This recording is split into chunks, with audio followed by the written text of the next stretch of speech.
إن الحمد لله نحمده ونستعينه ونستغفره ونعوذ بالله من شرور أنفسنا ومن سيئات أعمالنا من يهده الله فلا مضل له ومن يضلل فلا هادي له أشهد أن لا إله إلا الله وحده لا شريك له وأشهد أن محمدا عبده ورسوله لا نبي ولا رسول بعده أما بعد. Ikhwani wa akhawati afanallahu ajma'in. Semoga Allah Subhanahu wa taala menerima ibadah puasa kita semua, dan semoga Allah Subhanahu wa taala senantiasa memberikan kepada kita taufik, petunjuknya untuk beramal, untuk ikhlas kepada Allah Subhanahu wa taala dalam berucap dan dalam berbuat. Di malam yang berkah ini insyaallah taala kita akan mengkaji tentang zakatul fitr.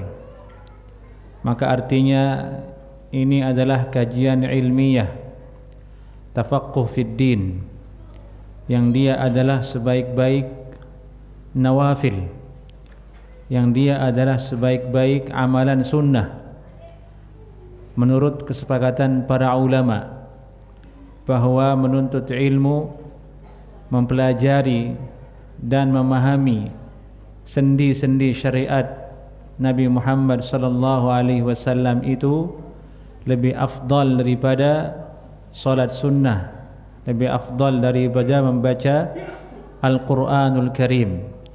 Dari itu, waktu yang berharga ini kita gunakan sebentar saja untuk fokus membahas tentang zakatul fitr.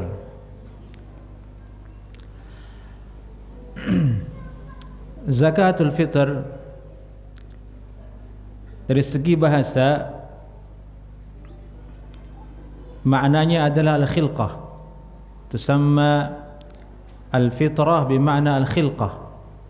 Kalimat fitrah itu dalam bahasa Arab maksudnya adalah al-khilqah, yakni penciptaan.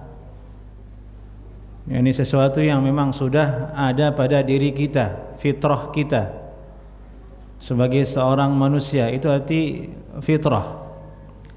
Zakat sendiri artinya an-numu, sesuatu yang tumbuh, sesuatu yang tumbuh.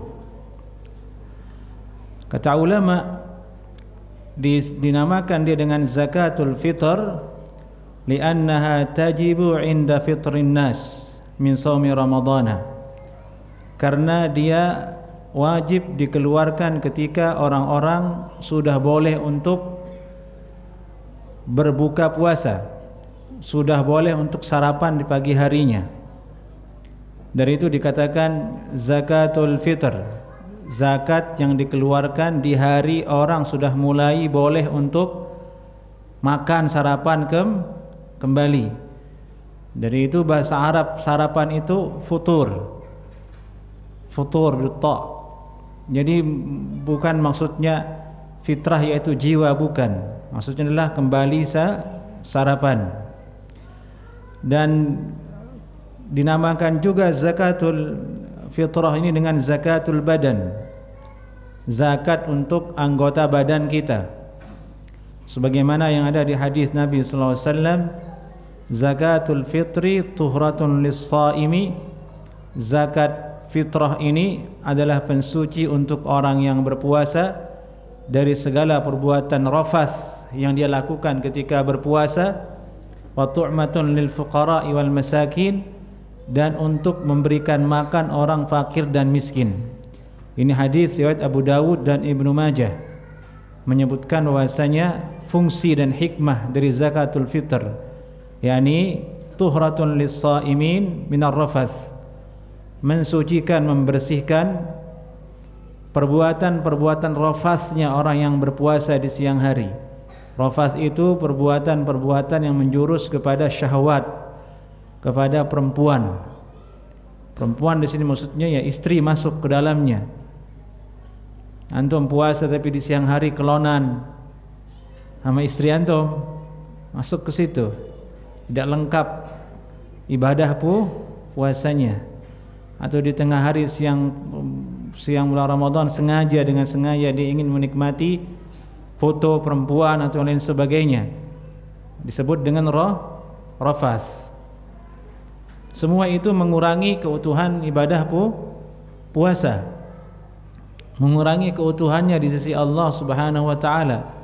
Atas berkat rahmat, kasih sayang dan hikmah Allah, Allah ingin supaya hambanya mendapatkan pahala yang full, pahala yang sempurna.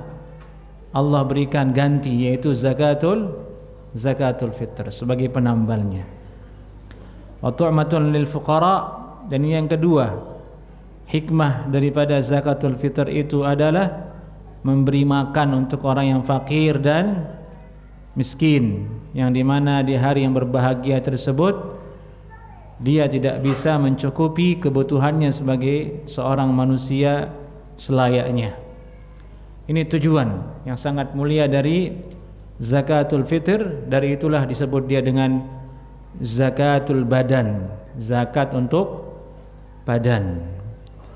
Berbeda zakat badan dengan zakat harta. Kalau zakat harta itu adalah zakat yang diambil karena berdasarkan jumlah harta yang dimiliki. Nah, seorang misalnya memiliki uang 200 juta atau dia memiliki barang jualan berbentuk properti, berbentuk mobil, berbentuk pakaian, nilainya kalau di total misalnya 200 juta. Tijarah itu harta. Ini wajib dikeluarkan zakatnya jika sudah sampai satu tahun. Zakatnya diambil berdasarkan karena harta. Nah, zakat itu kotoran dari harta tersebut yang dibagikan kepada orang yang fakir dan miskin. Dari itu Nabi tidak menerimanya. Zakat harta itu, sedekah zakat harta itu Nabi tidak menerimanya, haram. Tidak boleh dimakan oleh Nabi sallallahu alaihi wasallam karena itu kotoran harta. Ini ada bentuk penghinaan kalau menerimanya. Jadi harta itu tidak semuanya bersih, jemaah. Nah, dari itu Nabi diharamkan mengambilnya. Dalam satu riwayat Nabi sallallahu alaihi wasallam dalam Sahih Bukhari dan Muslim, beliau menemukan sebutir kurma di ranjangnya. Beliau bersabda, "Laula anni khasyitu annaha minas sadaqah la akaltuha." Kalau seandainya saya tidak khawatir ini adalah kurma yang berasal dari zakat, sedekah, saya akan memakannya. Dalam satu riwayat Nabi sallallahu alaihi wasallam melihat cucunya Hasan atau Husain mengambil kurma dan dimakan. Nabi mencegahnya, "Muntahkan, bakhin, muntahkan wahai Hasan, muntahkan wahai Husain." Itu kurma berasal dari sedekah, berasal dari zakat. Kita tidak halal memakan itu. Nah, itu menunjukkan harta itu tidak semuanya bersih, ada yang kotor, ada yang bersih. Yang dikeluarkan oleh orang yang kaya itu adalah kotoran dari hartanya secara maknawi. Secara maknawi. Kotoran kalau ditahan terus bagaimana akibatnya, jemaah? Kotoran kalau disimpan terus sakit. Yang sakit ya bukan badannya, secara maknawi juga jiwanya sakit. Hartanya tidak berkah, hartanya tidak berkembang.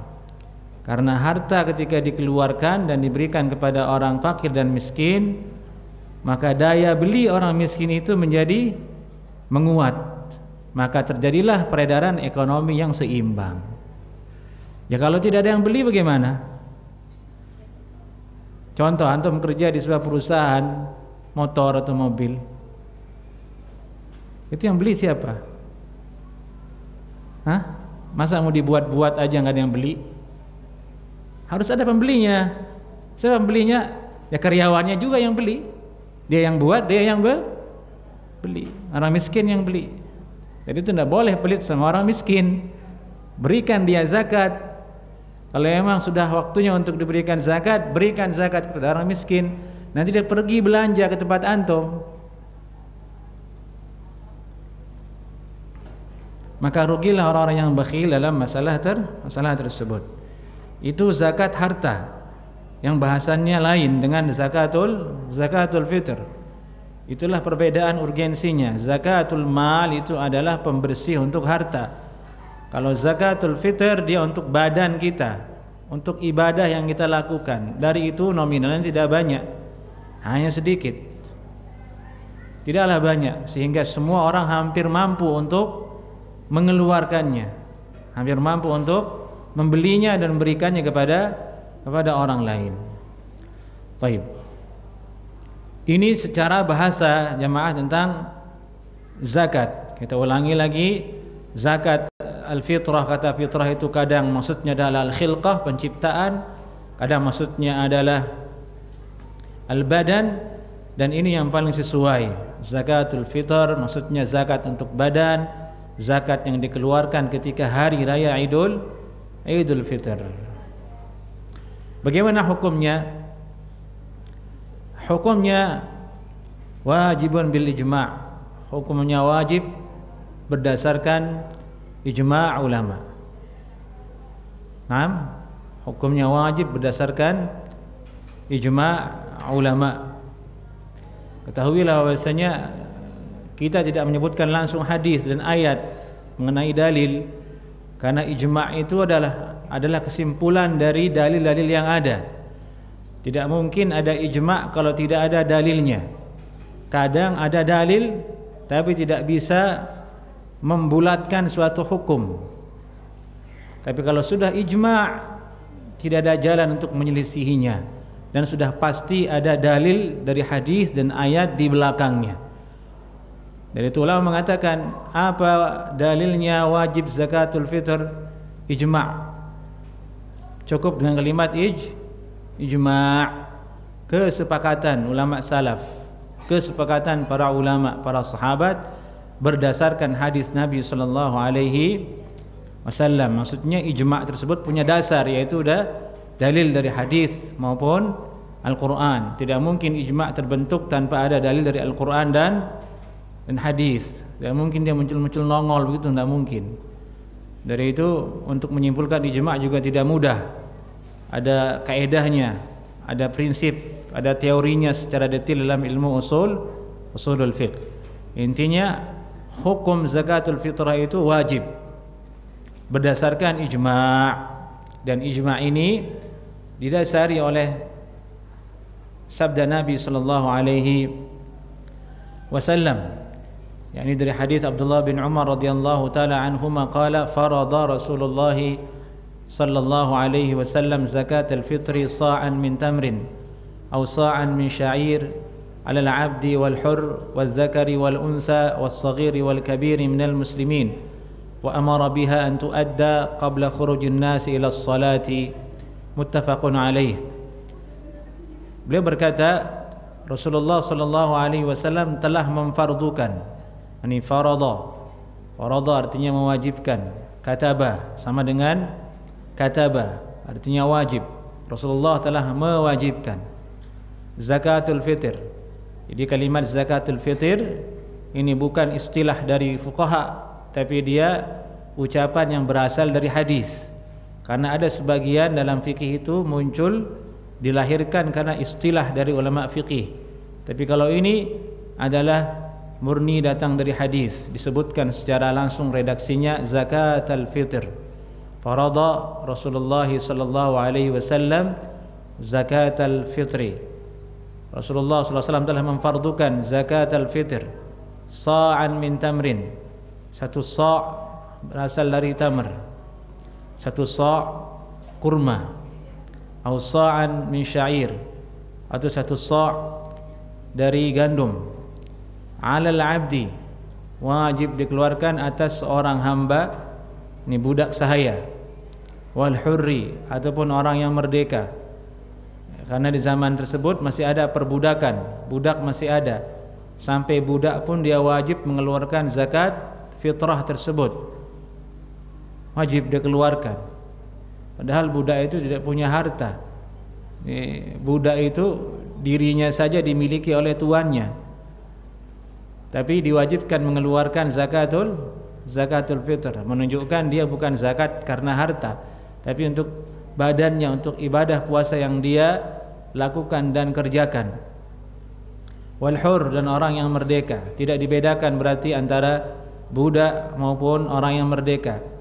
Waz zakari wal unsa, dan wajib atas laki-laki dan perempuan, wajib atas laki-laki dan perempuan. Was saghiri wal kabir, dan wajib juga atas anak kecil dan orang yang dewasa dari kelompok orang yang muslimin. Laki-laki wajib, perempuan wajib, anak kecil juga wajib. Anak kecil disebut dalam hadis, padahal anak kecil belum sampai kepada usia untuk dibebani oleh taklif, dibebani oleh hukum taklif. Maksudnya kata ulama, walinya yang wajib mengeluarkan. Wali, misalnya anak antum yang hadir di sini yang kecil-kecil, dia wajib mengeluarkan zakatul fitr. Yang mengeluarkan siapa? Bapaknya. Antum punya anak 5, berarti siapkan tuh zakat fitrahnya 5. Antum punya anak 4, 3 atau berapapun, siapkan zakatul fitrahnya. Hatta walaupun dia usianya 1 tahun. Yang khilaf itu adalah anak yang masih dalam janin. Ini istrinya hamil 8 bulan menjelang Idul Fitri. Apakah wajib keluar zakatnya atau tidak? Khilaf ulama. Ada yang mengatakan wajib karena sudah ditiupkan roh. Ada yang mengatakan tidak. Ada khilaf di situ. Yang rajih kata ulama, dikeluarkan zakatnya kalau memang sudah ditiupkan roh untuk berhati-hati. Sampai seperti itu hukumnya jamaah zakatul fitr ini. Anak kecil saja dikeluarkan zakatnya. Di hadis ini tidak disebutkan kemudian istri. Istri siapa yang keluarkan zakatnya?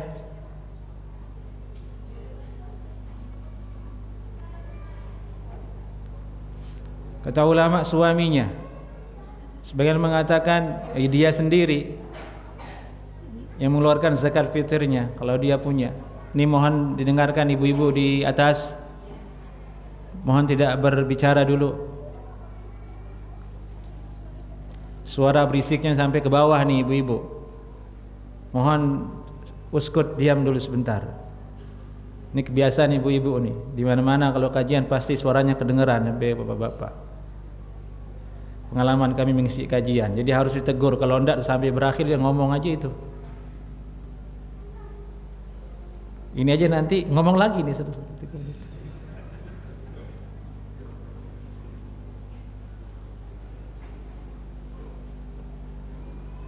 Jadi ibu-ibu dengar, perempuan, istri, dia posisinya istri, zakat fitrahnya siapa yang bayarin?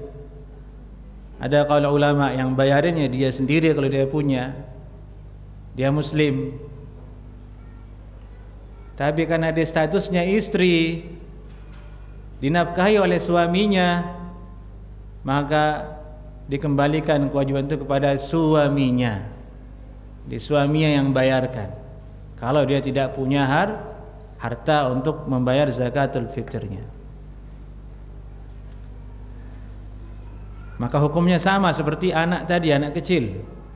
Anak kecil tidak punya kewajiban sebenarnya, tapi disebut oleh Nabi sallallahu alaihi wasallam, maka wajib dibayarkan oleh orang yang menanggungnya, yaitu suami, yaitu antum-antum laki-laki. Itulah tugasnya laki-laki. Laki-laki itu menafkahi, mengayomi, memimpin.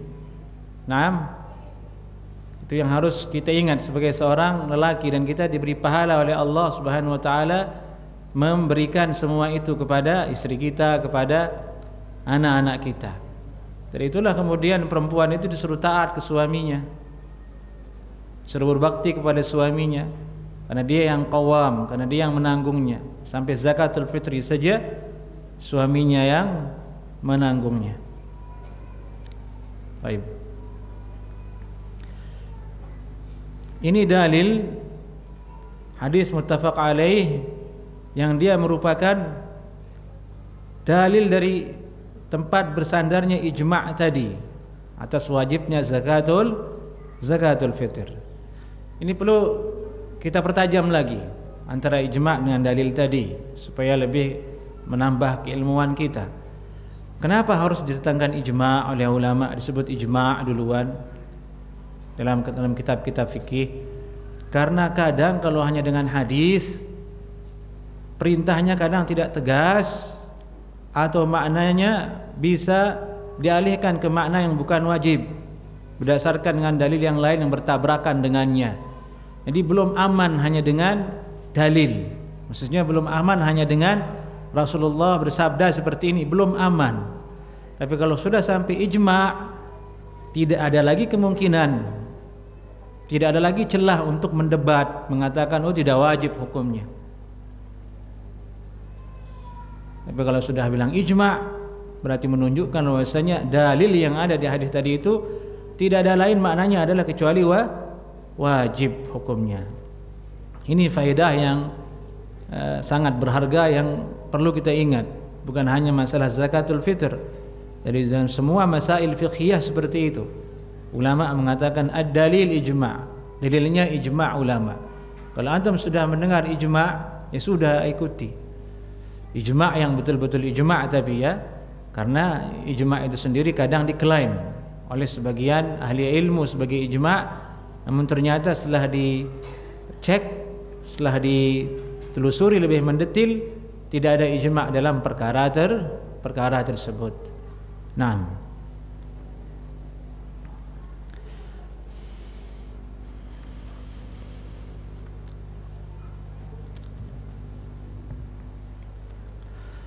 baik.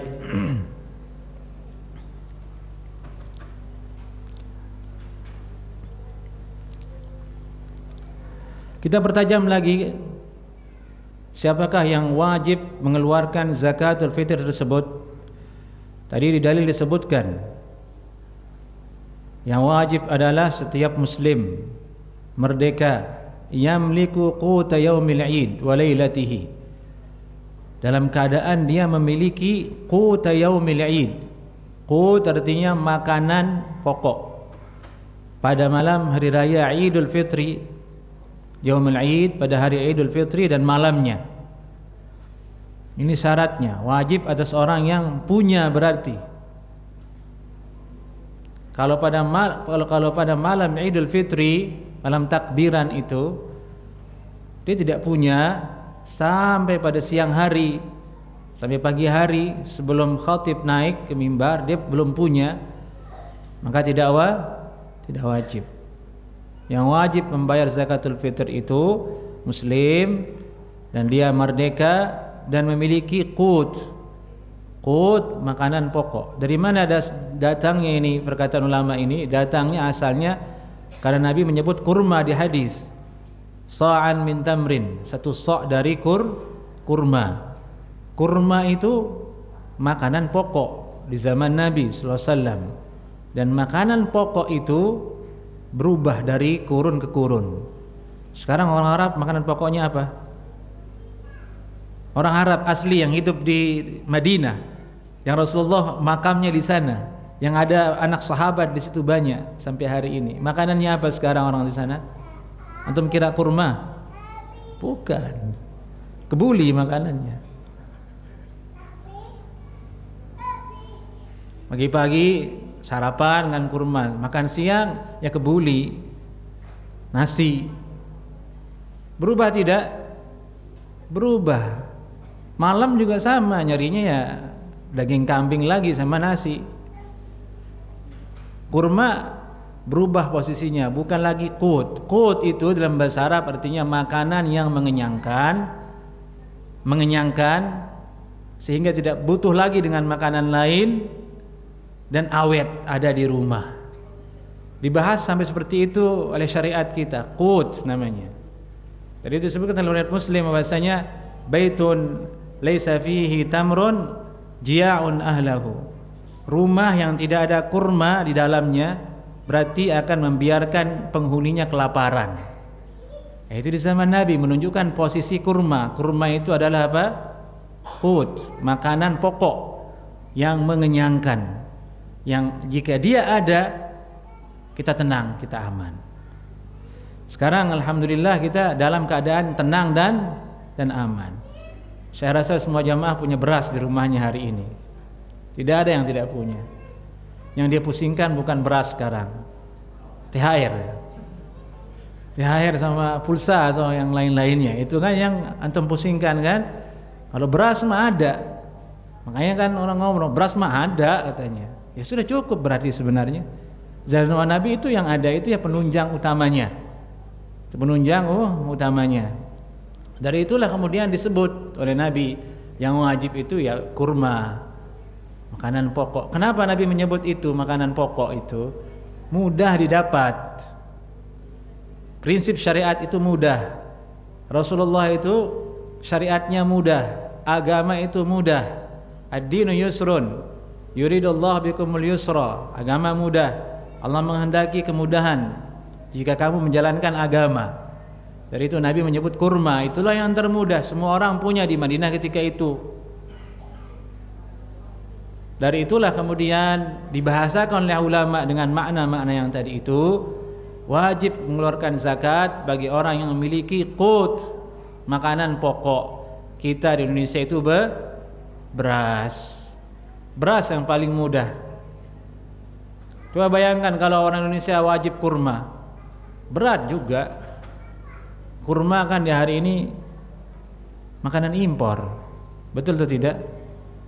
Itu kan impor kurma itu Pak jemaah. Yang antum santap di rumah 3 kurma, 4 kurma berbuk itu impor. Mahal. Sukari harganya 165.000. Satu kardus itu berapa kilo tuh? 3 kilo. Kalau beras 165.000 berapa kilo dapatnya? Lebih banyak. Mudah.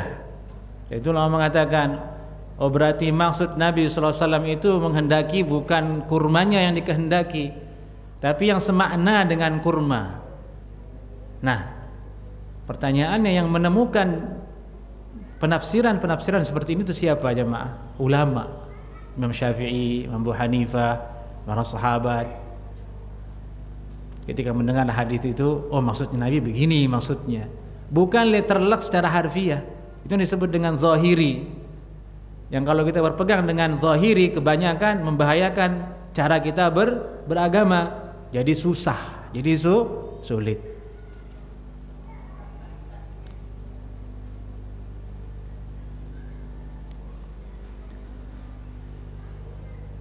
Taib. Dia mesti memiliki qut pada hari Id, ada beras. Maka kita siapkan dari sekarang beras. Sebentar lagi orang mudik. Toko-toko tutup. Pasar Jamrud tutup. Kecuali pasar yang depan yang lagi macet itu tuh. Tutupnya sampai Idul Fitri, wallahu a'lam. Sabar dengan azab yang ada di depan itu.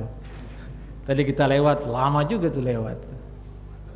Macet, orang lewat bukan orang belanja tapi. Ya semoga Allah mudahkan kaum muslimin yang berjualan. Banyak berjualan, rame tapi yang lewat doang, belanja kagak ada. Semoga Allah mau mudahkan. Maka wajib disiapkan beras. Berapa anak kita catat? Oh si fulan. Kumpulkan dari sekarang ini beras untuk zakat saya nanti. Ini wajib, ini yang paling penting dipikirkan karena dia ini finishnya untuk puasa Ramadan.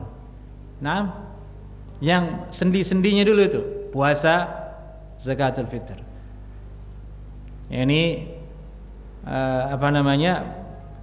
perlu bagi seorang muslim mengenal mana yang harus didahulukan terlebih dahulu sebagai seorang hamba agar tidak keliru. Ini zakatul fitr, sahur, puasa Ramadan itu nomor 1 tuh. Tidak boleh teledor, karena ini mendukung ibadah-ibadah yang inti yang diperintahkan oleh Allah Subhanahu wa taala. Ada yang menyusul kemudian berikutnya ibadah sunnah seperti i'tikaf, seperti qiyamul lail. Ini nomor 2 dia. Karena dia sunnah, karena dia sunnah hukumnya. Jangan dibalik. Mengejar i'tikaf, kebablasan zakatul fitr kan susah juga. Jangan dibalik. Dia mengejar i'tikaf tidak bisa sahur, akhirnya putus puasa, ya nggak sahur semalam katanya. Salah DKM nggak bangunin, astagfirullahaladzim. Kan susah seperti itu.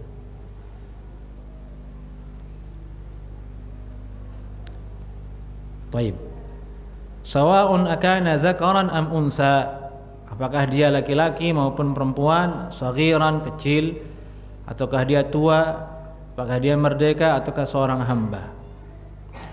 Wa yushtaratu liwujubiha, dan disyaratkan bagi wajibnya zakat itu dikeluarkan an takuna fadilatan amma yuhtaju ilaih, bahwasanya makanan pokok qut itu yang akan dibayarkan ke orang lain sebagai zakat fitrah itu bentuknya fadilah. Fadilah artinya lebih dari yang kita butuhkan.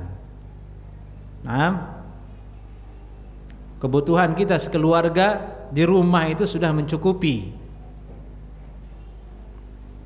untuk berlebaran, untuk makan di bulan di hari raya Idul Fitri tersebut sudah cukup semuanya, berasnya sudah ada. Nah, sisanya ini fadil. Fadil artinya lebih.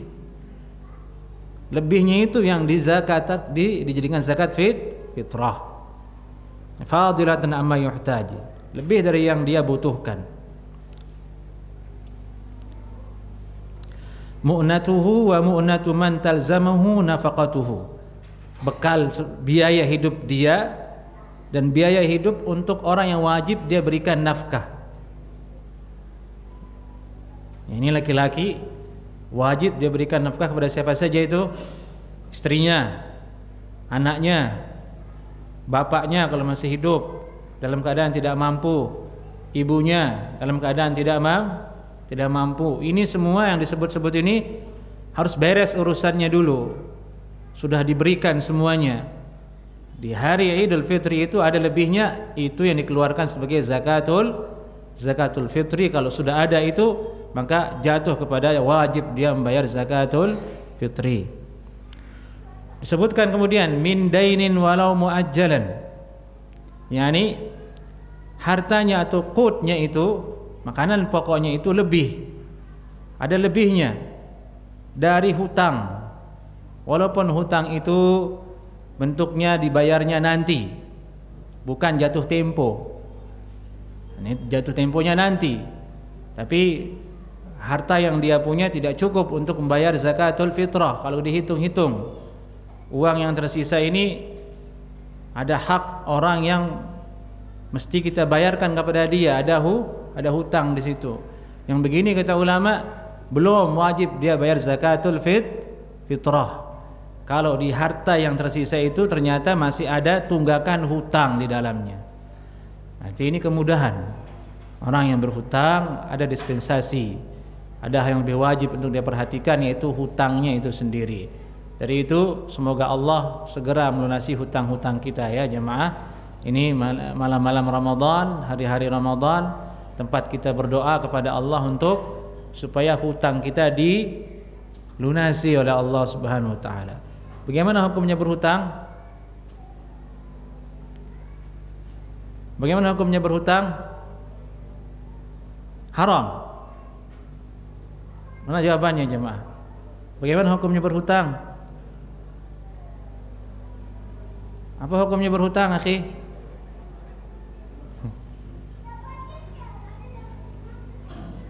Antum? Boleh. Antum? Boleh ya? Alhamdulillah boleh. Itu yang benar, boleh hukumnya berhutang. Apa dalilnya? Di Al-Qur'an disebutkan, ya ayyuhalladzina amanu idza tadayantum bidainin ila ajalin musamman faktubuh. wahai orang yang beriman, jika kalian saling hutang piutang dengan orang lain kepada waktu yang telah ditentukan disepakati, faktubuh, catatlah hutang tersebut. Bentuk pendalilannya Al-Qur'anul Karim menyebutkan adab orang berhutang, berarti boleh berhutang. Kan tidak mungkin disebutkan adabnya kalau perkaranya haram lebih dulu. Nah, maka secara otomatis diketahui ketika Al-Quran menyebutkan adab orang berhutang, disuruh untuk mencatat, menunjukkan bahwasanya perbuatan itu boleh hukumnya. Dari hadis juga disebutkan bahwasanya Nabi SAW meninggal dunia, baju perangnya itu tergadai di rumah orang Yahudi. Gadai itu bagian dari bentuk hutang. Ijma' ulama mengatakan boleh orang berhutang. Nah, yang tidak boleh itu sengaja tidak mau bayar hutang. Adapun hadis yang mengatakan Nabi sallallahu alaihi wasallam disuruh menjadi imam, ada orang meninggal dunia di zaman sahabat, Nabi disuruh jadi imam, Nabi tidak berkenan, disuruh yang lain. Kenapa? Ternyata dia punya hutang. Maksudnya itu adalah ancaman bagi orang yang sengaja tidak mau bayar hutang, menggampang-gampangkan hutang. Adapun hukum asalnya boleh. Nah, tapi meskipun boleh, ulama tidak menyarankannya. Ini hutang itu adalah ibarat melahirkan peperangan. Yang dulunya kita tidak ada perang, kita buat perang sendiri. Iya kan? Kalau tidak ada hutang kita tidur nyenyak, akhir bulan kita senang dapat gaji penuh, alhamdulillah. Tidak ada yang dibayar, tidak ada hutang dengan orang lain, nikmat sekali itu. Tapi jika ada hutang, perang, wah si fulan mau nagih nih. Ya emang hak dia. Antum mau jalan-jalan gak enak juga, ditakut di foto dikirimin ke orang yang punya hutang. No, jalan-jalan terus katanya, hutangnya belum dibayar.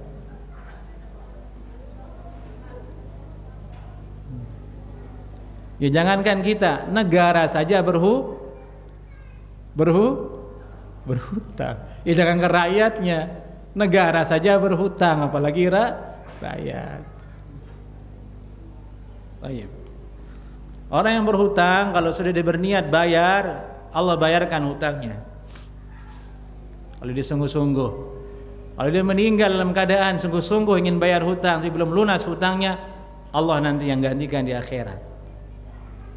Yang tidak boleh itu ialah matlul ghani zulmun. Orang yang berhutang dan dia mampu untuk bayar, sengaja tidak mau bayar, itu yang dicap zalim oleh Allah Subhanahu wa taala. Baik, kembali ke sini. Jadi orang yang punya harta ada lebih fadil dia, tapi hartanya yang fadil ini adalah bentuknya hutang, ada hak orang lain di situ. Pada malam Idul Fitri tersebut wajib tidak dia berzakat? Belum memenuhi syarat wajib untuk berzakat. Ini kata ulama.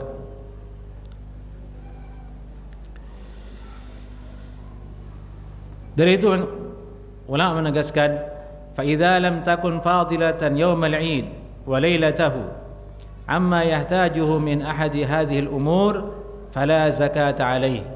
Maka apabila tidak lebih harta atau makanan pokoknya di malam Idul Fitri tersebut atau di hari Idul Fitri tersebut dari apa yang dia butuhkan, dari yang tadi disebutkan, nafkah untuk istri, nafkah untuk hutang dan sebagainya, fala zakat alaih, maka tidak ada zakat fitrah atasnya, tidak wajib. Maksudnya uangnya sudah habis duluan kan, berasnya sudah habis duluan untuk bayar ini, untuk bayar itu. Kalau dihitung saldonya kosong, nggak ada yang fadil, maka tidak wajib dia membayar zakat.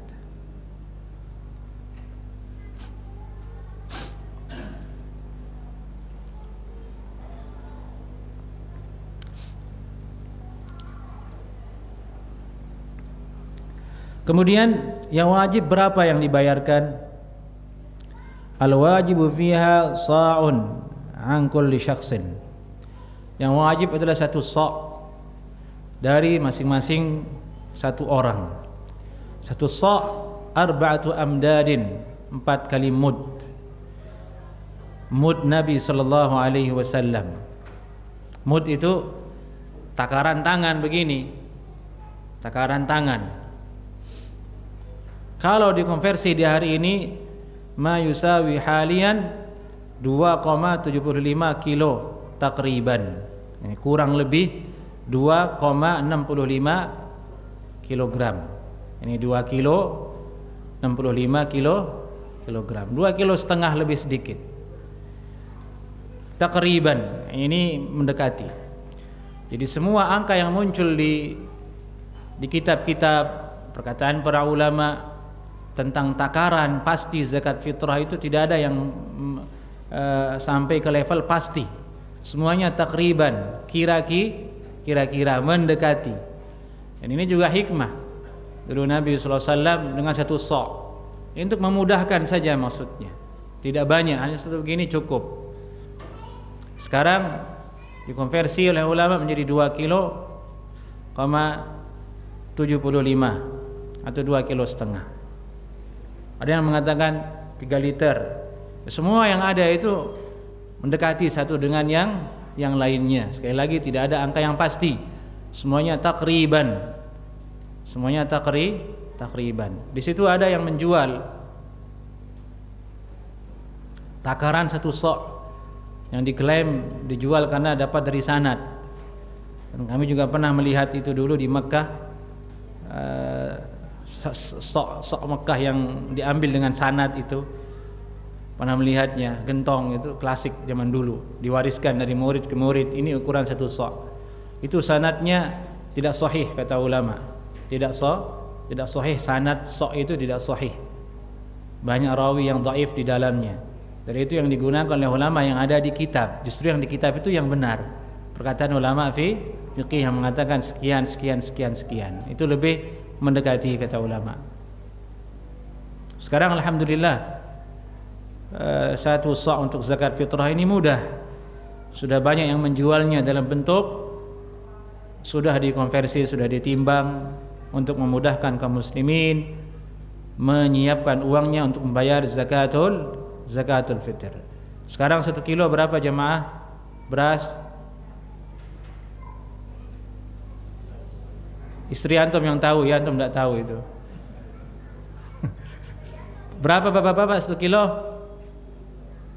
Berapa? 13.000 ya? 17. Masa 17.000? Mahal itu.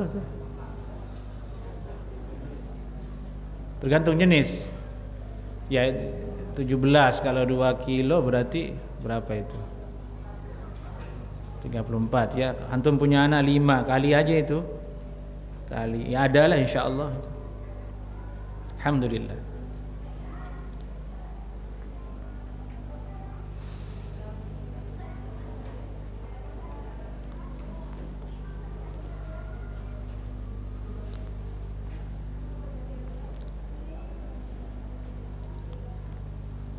Baik. Terus kapan kemudian kita bahas sekarang bagaimana hukumnya kemudian mengeluarkan zakat fitrah dengan uang. Nah, ini yang menjadi perdebatan para ulama.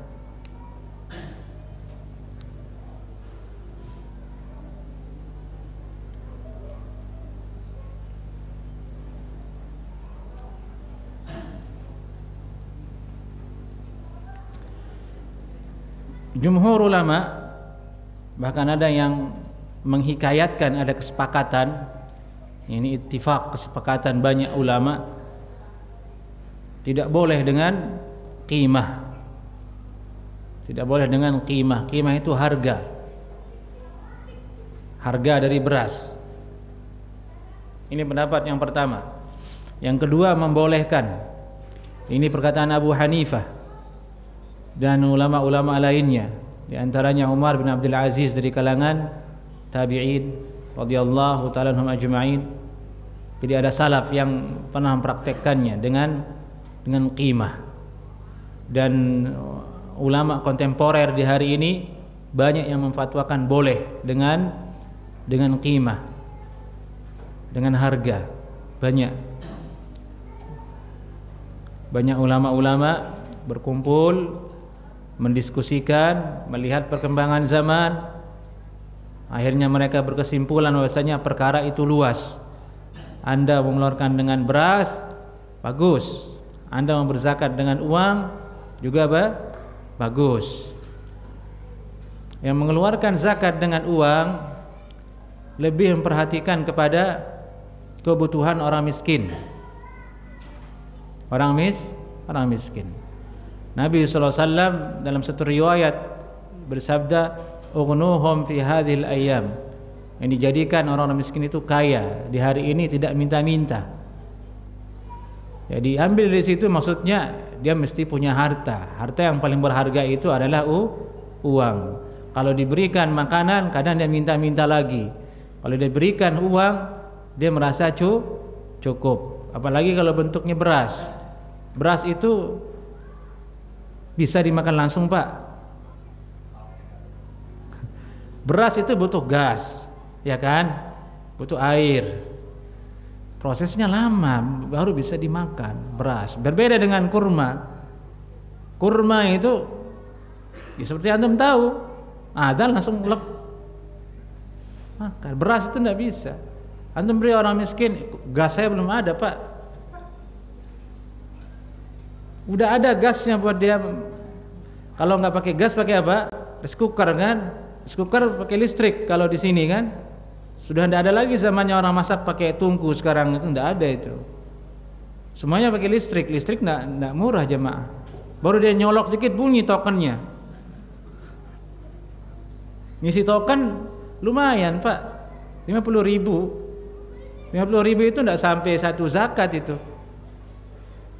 Lebih mahal token itu tuh daripada, lebih mahal untuk masak daripada zakat yang didapatkan. Jadi Anda bayangkan kalau sekarang orang fakir miskin di hari raya Idul Fitri itu berkumpul pada dirinya itu 5 kilo beras, tapi tidak punya uang, apa yang terjadi? Siapa yang mau beli, Pak? Idul Fitri sudah tidak ada lagi yang beli. Jadi itu tutup semua itu toko-toko itu. Dari pengalaman kami yang sering tidak mudik itu, Idul Fitri antum keliling itu tidak ada jualan nasi uduk, tidak ada. Di tanah Betawi ini nggak ada kalau Idul Fitri jualan nasi uduk. Makan siang aja itu nggak ada, mau nyari di mana nggak ada yang jualan, susah. Paling yang laku bakso. Bayangkan jika orang miskin itu kasih aja beras nih, beras banyak. Waduh, menjual ke siapa ya? Ada yang beli, udah beli murah aja ya, rugi dia jadinya. Hal yang sama terjadi juga di Timur Tengah. Melihat itulah ulama mengatakan, masa iya sih ini maksud Nabi SAW? Sehingga kita harus kekeh, tidak boleh dengan uang. Apakah iya begitu maksudnya Rasulullah SAW? Menyulitkan orang miskin? Tidak begitu kata ulama. Lihat maksud tujuannya. Dari itu ulama Syafi'iyah di Indonesia itu bukan lagi kurma yang diwajibkan zakat fitrah, beras. Kan di hadis tidak disebut tuh beras. Kenapa antum keluarkan beras? Tidak ada di hadis. Di hadis disebut kurma, sa'an min tamrin atau sa'an min syair. Satu sok dari kurma atau gandum. Beras tidak disebut sama Nabi SAW. Kalau kita mau secara harfiah. Tapi kita pindah ke beras. Lalu kenapa tidak boleh pindah ke harta, ke mata uang? Jadi ini pendalilan ulama kuat dalam masalah ini. Dari itu tidak boleh kemudian saling berdebat dalam perkara itu, saling menjatuhkan, apalagi saling menyesatkan. Wah, ini dia bilang bolehkan dengan uang, dia sesat, tidak boleh. Kuat pendapat ulama fuqaha yang mengatakan boleh dengan uang, melihat kemaslahatan dari orang miskin tadi itu.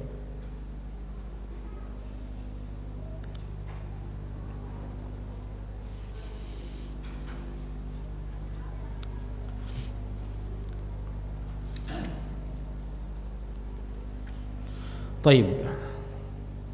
Sekarang kita bahas kemudian waktu dikeluarkannya zakatul fitr. Fuqaha membagi dalam masalah ini. Pertama, waktu wujubin, waktu jatuh tempo wajib, dia harus bayar di saat itu. Waktu wujubin namanya.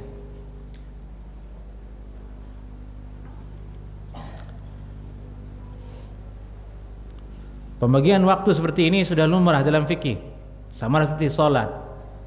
Salat zuhur ada waktu fadilnya, ada waktu harus dikerjakan di saat itu juga, ada waktu pertengahannya ada.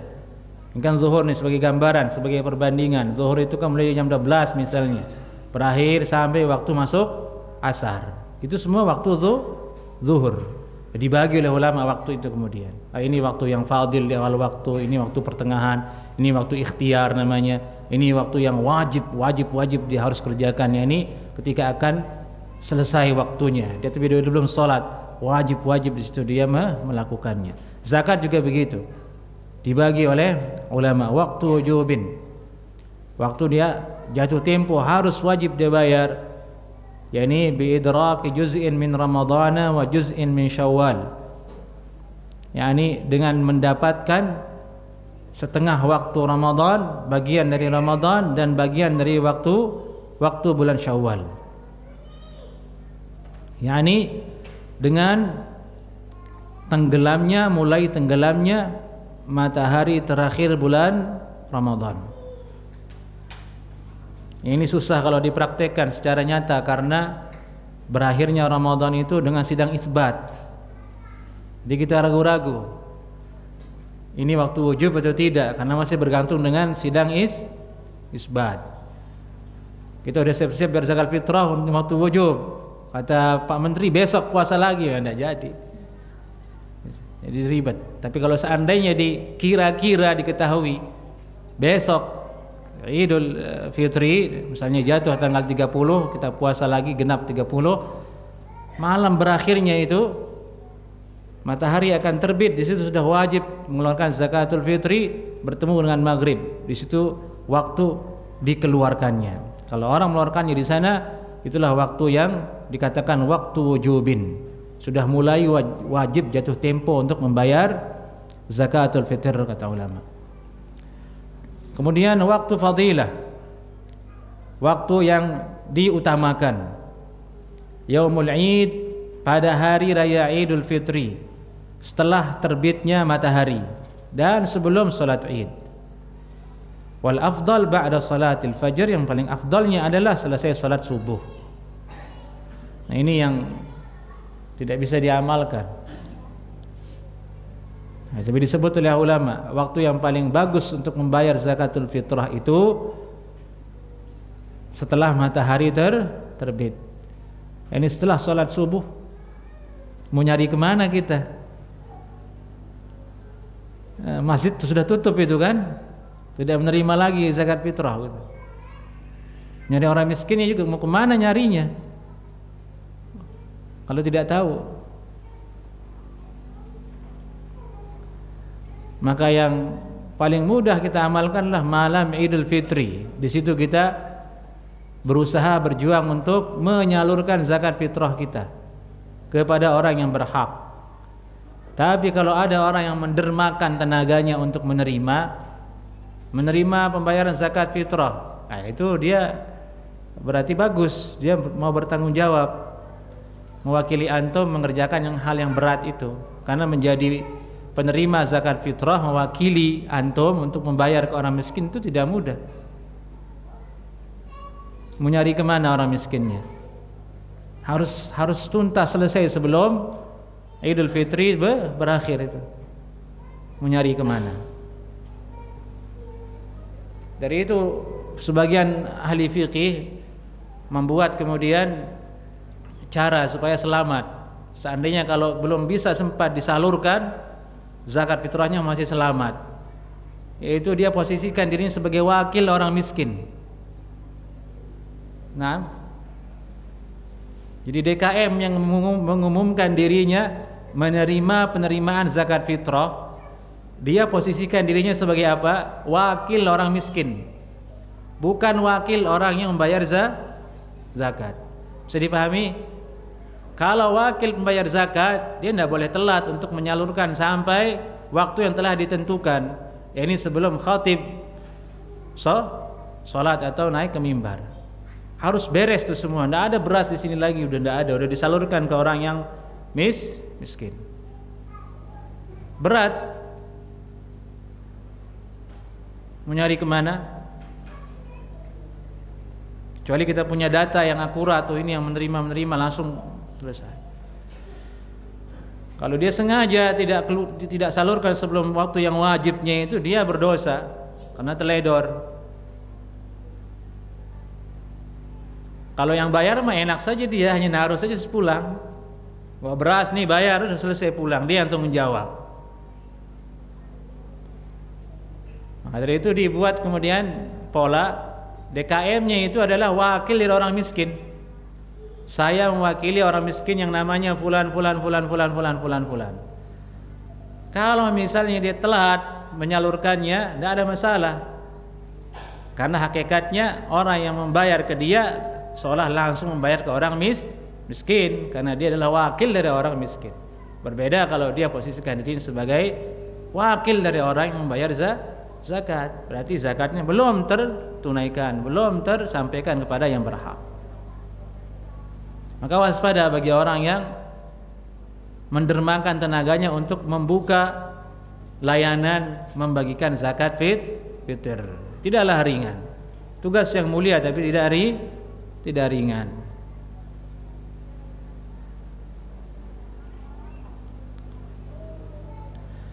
Taib. Maka dari itu amalan yang kita lakukan di malam Idul Fitri itu adalah segera untuk menunaikan zakat fitrah kita.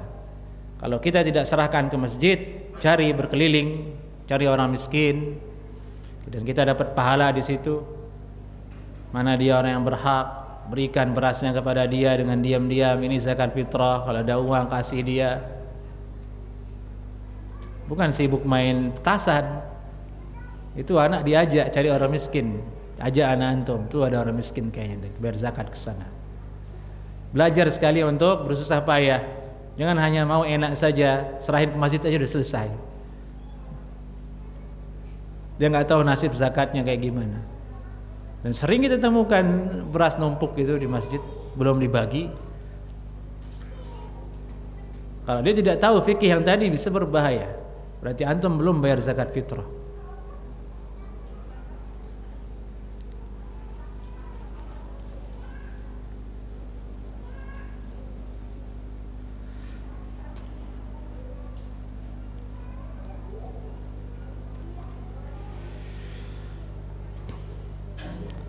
Waktu jawazin dan waktu boleh. Maksudnya ini waktu boleh kalau seandainya ada orang mengeluarkan zakatnya, hukumnya sah sebagai zakat fitrah.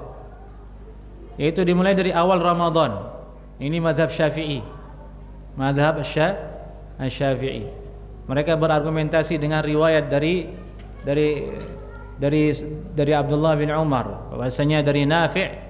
Beliau berkata, Nafi' itu muridnya Abdullah bin Umar. Beliau berkata, kana bin Umar yu'tiha alladhina yaqbalunaha wa kanu yu'tuna qabla al-fitri biyawmin aw biyawmaini.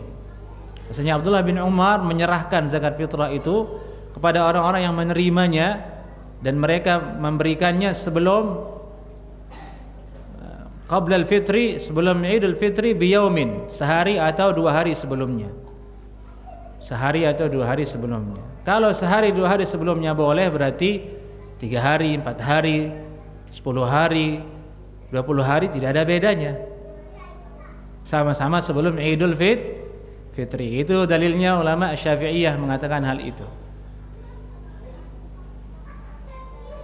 Menunjukkan sekali lagi Abdullah bin Umar mengeluarkan zakat fitrah, menyerahkan zakat fitrah sehari atau 2 hari sebelum Idul Fitri. Berarti maksudnya yang diambil itu adalah sebelum Idul Fitri. Sebelum Idul Fitri itu masuk ke dalamnya 3 hari, 2 hari, 4 hari, 5 hari, bahkan sampai 29 hari. Kenapa bisa begitu? Karena sebabnya adalah puasa, kata mereka. Zakat fitrah ini menjadi wajib karena puasa. Kalau ini fikih ya, fikih daqi, fikih yang mendalam.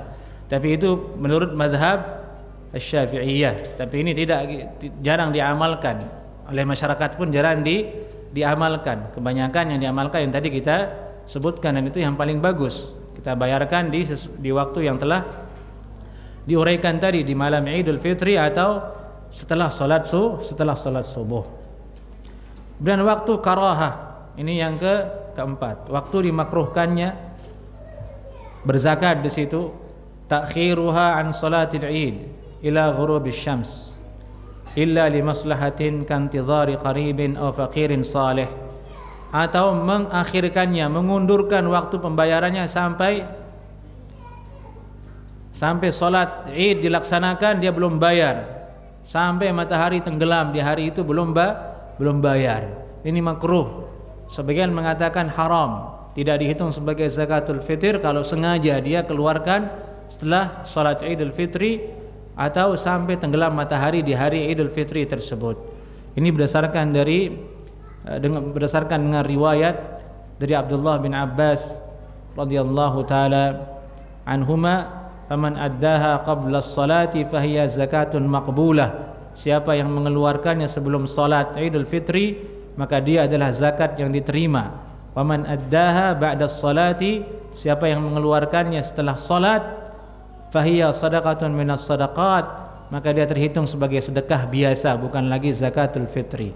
Dan inilah yang sahih, bahwasanya kalau dikeluarkan setelah zakatul fitr, hukumnya tidak sah sebagai zakat, makruh, berdasarkan riwayat Abdullah bin Abbas radhiyallahu taala anhuma ini.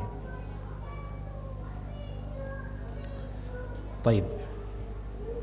Berarti waktu mengeluarkannya terbatas. Maka bagi teman-teman, bagi jamaah yang i'tikafnya seperti i'tikafnya Nabi sallallahu alaihi wasallam, full 10 hari tidak keluar dari masjid, keluarnya nanti di pagi hari Idul Fitri, Anda harus perhatikan hal itu. Siapa yang akan Anda wakilkan, bagaimana akan Anda membayar zakat fitrah tersebut. Itu adalah kewajiban. Jangan sampai Anda i'tikaf kemudian Anda luput membayar zakat fitrah. Jangan sampai Anda i'tikaf, Anda lupa kewajiban Anda kepada anak Anda, kepada anak istri di rumah.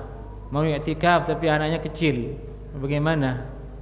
Nangis anaknya banyak, ibunya repot sendirian, belum menyiapkan makanan, belum ini, belum itu. Jangan dipaksakan. Nabi SAW itu i'tikaf setelah anak-anaknya sudah besar semua. Nah, Nabi itu i'tikaf dalam keadaan sudah mapan. Nabi itu i'tikaf dibangunkan kubah di dalam masjid, dibangunkan tenda di masjid, tenda kecil. Nabi masuk ke situ sallallahu alaihi wasallam. Jadi sudah tidak direpotkan lagi, tidak ada bayinya, nggak ada, udah besar.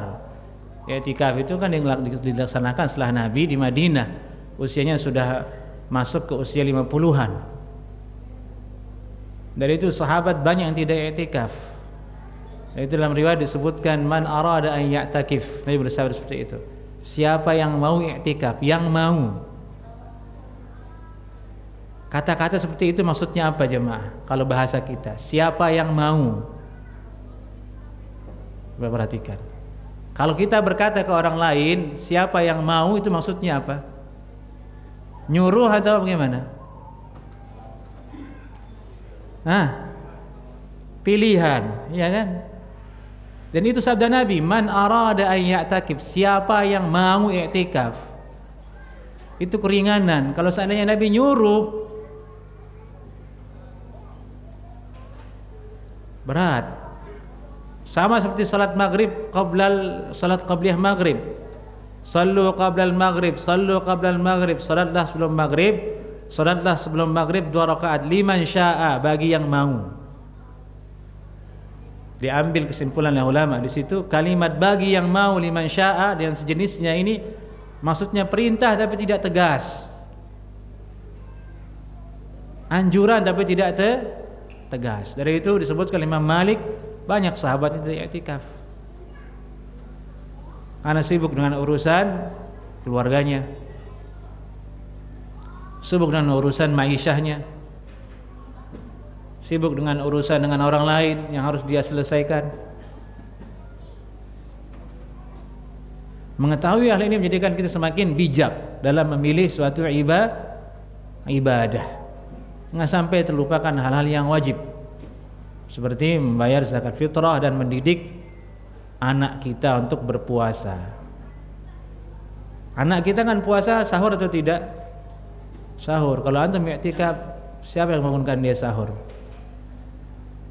Berat. Kebablasan, dia nggak sahur, nggak puasa. Dan sahur bagi anak kecil itu berat sekali.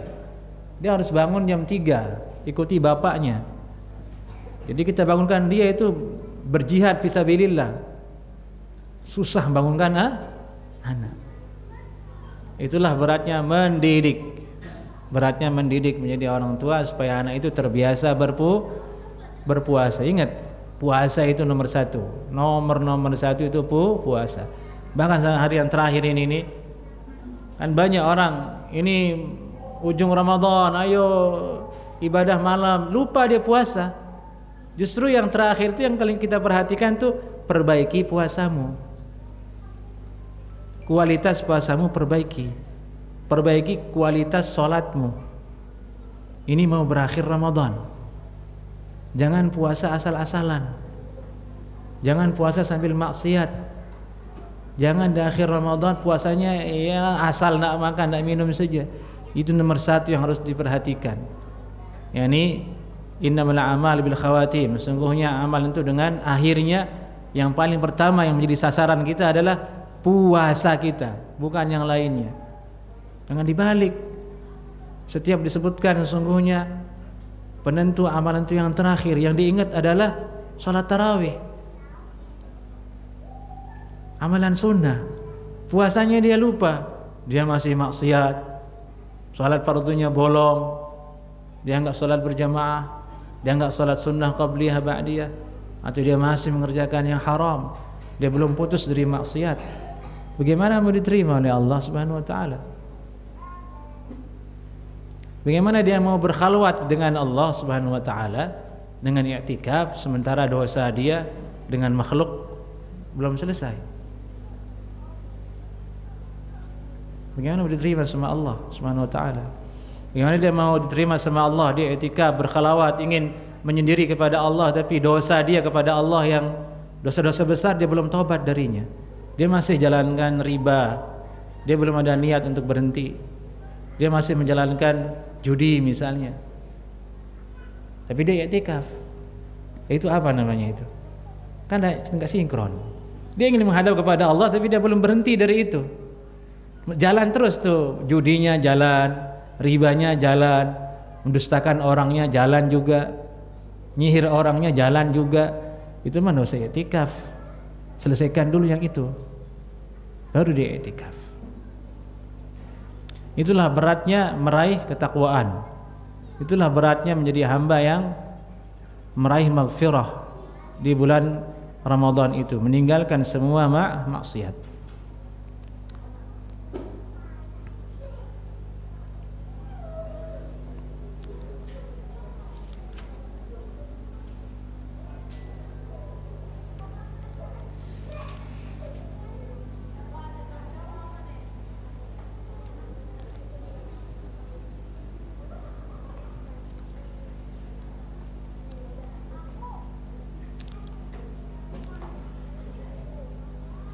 Baik, ini dia beberapa masail jemaah, masalah ilmiah tentang zakatul fitr yang bisa kita bahas di malam yang mulia ini sebagai ibadah penutup yang harus kita ilmui dan amalkan bersama di bulan Ramadan ini, yang dia adalah sekali lagi pembersih untuk ibadah kita kepada Allah subhanahu wa ta'ala.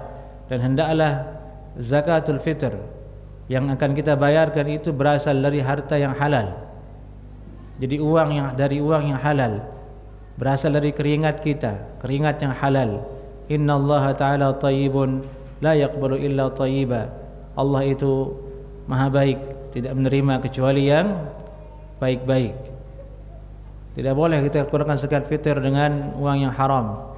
Hendaklah dengan uang yang halal. perhatikan dengan detail kepada siapa kita menyerahkannya. Jangan hanya asal-asalan. Itu ibadah kepada Allah Subhanahu wa taala.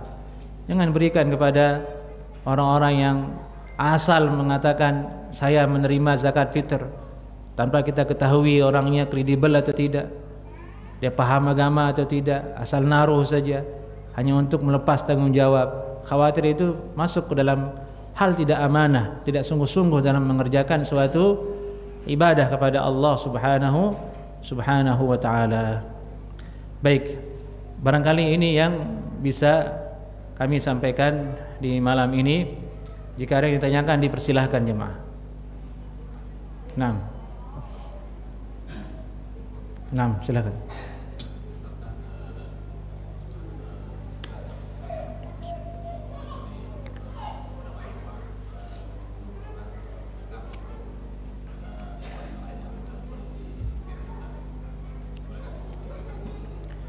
Ya, ini maksud antum beberapa orang teman berinisiatif memungut atau mengumpulkan ke satu orang, nanti disampaikan ke orang miskin. Boleh hukumnya. Wa ta'awanu 'alal birri wat taqwa. Tolong menolong dalam kebaikan. Sangat dianjurkan, boleh. Nah, boleh. Barakallahu fiik. Itu cara yang bagus jika memang susah untuk mencari yang kredibilitasnya diakui dan paham agama. Berikan ke seorang ikhwah satu, sudah berikan kepada orang yang berhak, orang yang miskinnya. Nah,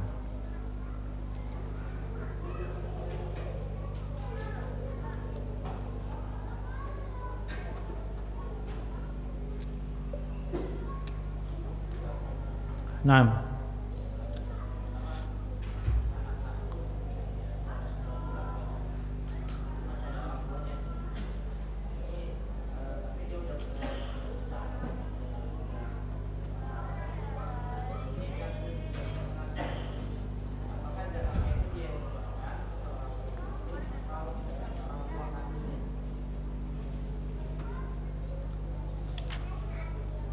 Anak asuh ya, maksudnya anak orang lain kita besarkan, kita ambil dia. Secara moral, anak yang kita anggap sebagai anak yang diasuh tersebut, secara moral ketika kita asuh dia, berarti kita punya komitmen untuk memberikan dia nafkah, mengkafalah dia. Maka dari sisi itu dialah yang wajib membayarkan dia zakat, orang yang mengasuhnya, sebagai bentuk totalitas dalam memberikan asuhan kepada dia jika dia tidak mampu untuk membayar. Dan itu sesuai dengan syariat, sesuai dengan syariat. Yani budak kalau tidak punya uang untuk bayar zakat, yang membayarkan yang majikannya, padahal dia bukan anak, dia budak, dibayarkan oleh tuannya. Apalagi seseorang yang kita ambil dia sebagai anak untuk diasuh, maka kitalah yang wajib untuk membayarkan dia kalau dia belum mampu. Dan semua itu diberi pahala oleh Allah Subhanahu wa taala. Naam. Allahu a'lam.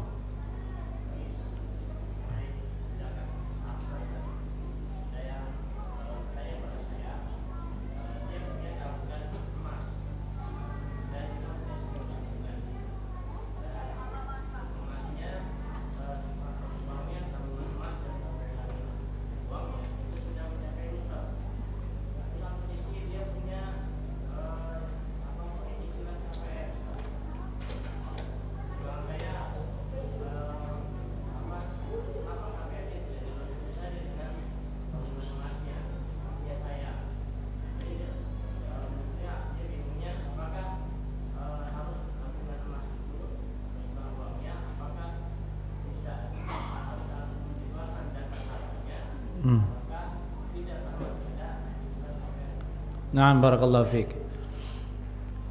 Cicilan KPR itu adalah hutang yang dibayar berjenjang.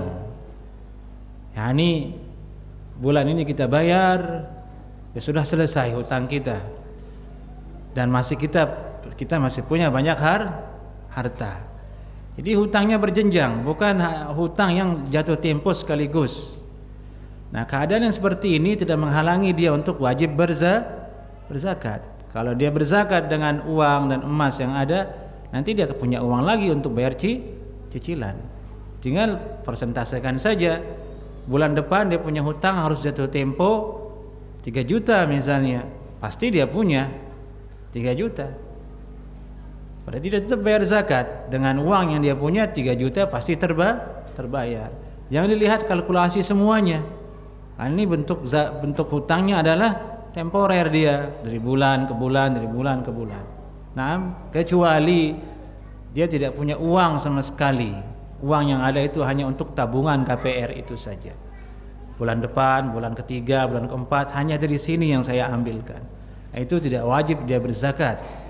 Karena orang yang berhutang. Tapi kalau dia punya cadangan uang nongkrong, nganggur, dan dia punya uang lain untuk bayar cicilan KPR-nya, ini wajib dia berzakat dengan emas dan uang tersebut. Dan nasihat kami bagi orang yang punya uang untuk melunasi semua uang cicilan tersebut, lunasi saja, bayarkan semuanya. Tidak ada kata sayang, tidak ada yang paling nikmat selain melunasi hutang. Memang sebagian orang berpikir secara bisnis, uang banyak sayang kalau dikeluarkan sekaligus, kan lumayan bisa jadi modal. Kalau yang itu bisa dicicil, kan begitu pikirannya. Ya, otak bisnis bisa seperti itu, dan dia bisa nyenyak tidur seperti itu. Jadi bagi orang yang takut dengan maut, takut dengan amanah, tanggung jawab, ya bayar saja. Nanti Allah berikan kemudahan setelahnya, kenyamanan setelahnya. Di zaman seperti ini, di antara nikmat yang paling besar itu adalah kita hidup tanpa hutang. Walaupun dia banyak uang, tapi masih ada hutang, itu tidak nyenyak itu. Selalu kayaknya ada yang keselak di sini gitu.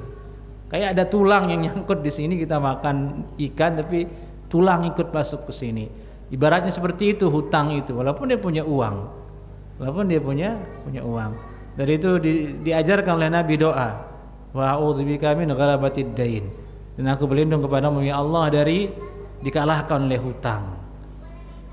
Ini banyak-banyak kita baca doa ini. Wa a'udzubika min ghalabatid dain. Ya Allah, aku berlindung kepadamu dari dikalahkan oleh hutang, atau hutang yang banyak, supaya dijauhkan oleh Allah Subhanahu wa taala. Naam, demikian. Barakallahu fiik.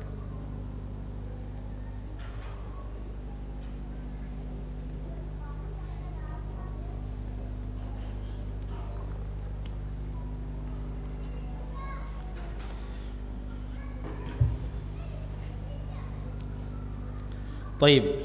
Ada satu yang terlupa tadi, zakat fitrah ini hanya boleh dikeluarkan pada orang miskin saja. Pada orang miskin dan fakir. Tidak boleh orang berzakat fitrah untuk masjid. Nah, beda dengan zakatul mal. Ini zakat fitrah diberikan kepada orang miskin saja, khusus untuk orang miskin dari kalangan kaum muslimin. Siapakah orang miskin itu? Orang miskin itu simpelnya kata ulama, dia punya harta 10 juta per bulan. Dia punya harta seperti itu, dia punya gaji 10 juta sebulan, tapi kebutuhannya dalam setiap bulan itu 15 juta minus. Nah, jadi ingat, miskin itu bukan dilihat dari banyaknya berarti ya. Bukan banyak dan sedikitnya. 10 juta sebulan itu banyak atau tidak? Banyak. Tapi dia punya tanggungan 15 juta, kurang. Miskin itu dia namanya miskin. Diberi dia zakat.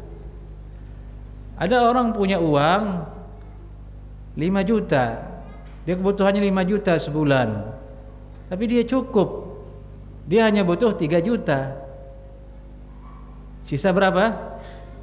2 juta. Free 2 juta. Kaya atau tidak? Kaya. Lihat orang di kampung. Orang di kampung dia punya uang 5 juta. Kebutuhan dia sebulan berapa? 2 juta lah. kalau di kampung. Kalau orang kampung yang zaman dulu ya, yang tidak ngerti YouTube, tidak ngerti internet ya, kan dia nggak beli pulsa, hidupnya sederhana. Punya 5 juta, ya 2 juta untuk makan minum sebulan. Listrik hanya 25.000. Karena yang nyala hanya untuk lampu saja. Kulkas enggak punya. Enggak bisa, dia enggak punya kulkas. Air nimba di sumur. Berapa bayarnya listrik sebulan? 25.000 atau 30.000. Makan beras sudah ada, lauk bisa pagi ke pantai ngambil dapat ikan, makan selesai. Dia punya 5 juta sebulan, butuhnya hanya 2 juta, sisa 3 juta. Dia orang kaya itu. Ada orang hidup di kota 10 juta sebulan, butuhnya berapa? 15 juta. Orang miskin itu, walaupun dia pakai motor, walaupun dia punya mobil, beri dia zakat. Kasihan miskinnya, kasih dia zakat.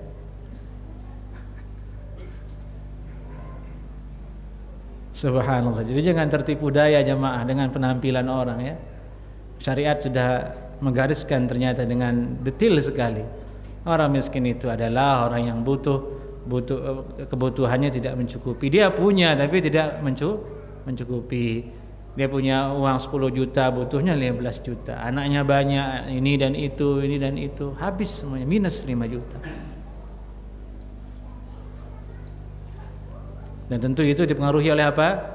Gaya hidup. Dan gaya hidup itu tergantung di mana kita hidup, bukan dibuat-buat ya.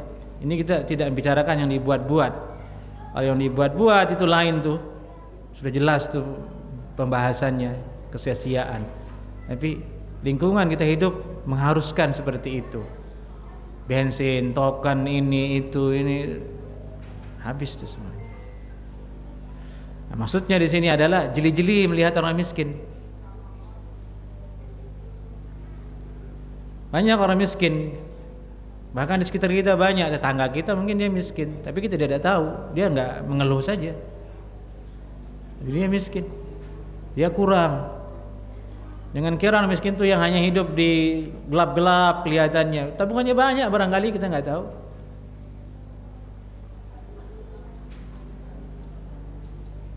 Dia yang menerima zakat tadi itu orang miskin. Kalau orang fakir lebih parah keadaannya. Ya, dia punya 10 juta, kebutuhannya 20 juta. Lebih banyak lagi. Subhanallah, dari masalah miskin dan fakir inilah kemudian kita menjadi sadar bahwasanya pandai-pandailah kita bersyukur dan membagi harta yang Allah berikan kepada diri kita. Tayyib. Baik ikhwani, menutup majelis kita ini, untuk antum yang i'tikaf di malam hari ini, terhitung malam ini kalau hitungan pemerintah yang puasa dulu belakangan hari Selasa, sekarang 27 kan? Yang puasa hari Senin kemarin 27. Lailatul Qadar berapa jumlahnya? 1 atau 2? Lailatul Qadar berapa kali? Sekali atau 2 kali? Untuk umat ini sekali atau 2 kali Lailatul Qadar? Sekali Lailatul Qadar. Wallahu a'lam. Jadi bingung juga saya mikir lalu yang mana Lailatul Qadar ini? Yang di Mekah kemarin apa yang di sini sekarang?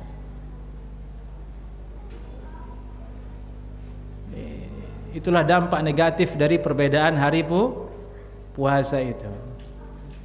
Wallahu a'lam, rahmat Allah itu luas. Silakan lanjutkan i'tikaf, ibadah kepada Allah subhanahu wa ta'ala.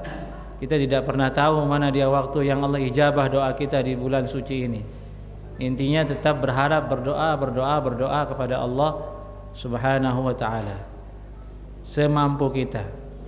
Jangan berekspektasi terlalu tinggi, ingin seperti Nabi itu berat itu.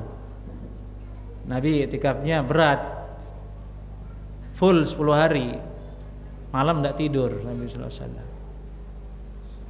Nabi ya bisa seperti itu. Kalau kita tidak tidur malamnya, siang sudah KO sampai asar, bablas salat zuhur, ya kan kebalik jadinya itu. membela yang sunnah, mengorbankan yang wajib. Kebalik-balik. Yang jangan berekspektasi terlalu tinggi, tidak mampu. Jadi itu Nabi kalau secara detail rincian amalannya itu tidak ada di hadis jemaah. Yang ada itu garis besar saja.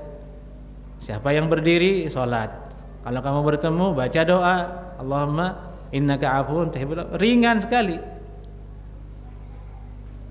Dibuat ringan supaya kalau dikesankan ringan jadi bersemangat.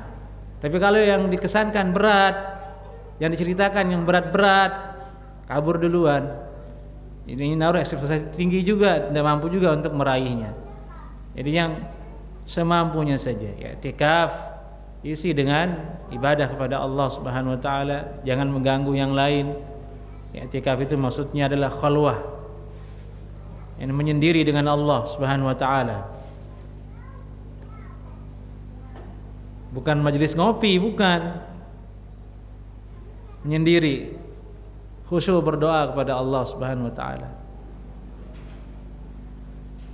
Dari itu ibadah i'tikaf ini saya sampaikan sekali lagi, maksimal, untuk maksimalnya itu bisa diamalkan oleh orang-orang yang sudah berkepala banyak. Istilahnya sudah berubah, sudah usianya 40 mendekati 50, anaknya sudah besar, sudah mapan semuanya. Jadi bisa i'tikaf. Tidak ada lagi yang diurus. Kalau anaknya masih bocil, masih kecil, susah. Saya ditanya, Pak Ustadz, saya ingin i'tikaf, saya punya anak kecil, mau saya bawa anak saya ke masjid. Saya jawab, jangan Bu, masjid bukan tempat untuk asuh anak, nanti ribut anak ibu. Syukur-syukur dia nggak kencing di masjid, berabe, susah. Bawa anaknya ke masjid pakai pampers i'tikaf, tahu-taunya anaknya kencing, buang air besar, buyar itu jamaah semua, mengganggu yang lain. Bukan itu maksudnya, bukan itu maksudnya. Maka semampunya kita mengamalkan i'tikaf tersebut. Yang terpenting adalah kita jaga niat kita, keikhlasan kita kepada Allah Subhanahu wa taala. Bertemu dengan Lailatul Qadar itu kalau dibaca-baca dari perkataan ulama tidaklah mudah. Sebagian ulama mensyaratkan untuk mendapatkan keutamaan Lailatul Qadar itu disyaratkan dia tahu kalau itu Lailatul Qadar. Ini menurut sebagian pendapat ulama. Disebutkan oleh Ibnu Hajar dalam Fathul Bari seperti itu. Disyaratkan orang itu mendapatkan keutamaan malam Lailatul Qadar, dia ketahui, dia tahu kalau itu malam Lailatul Qadar.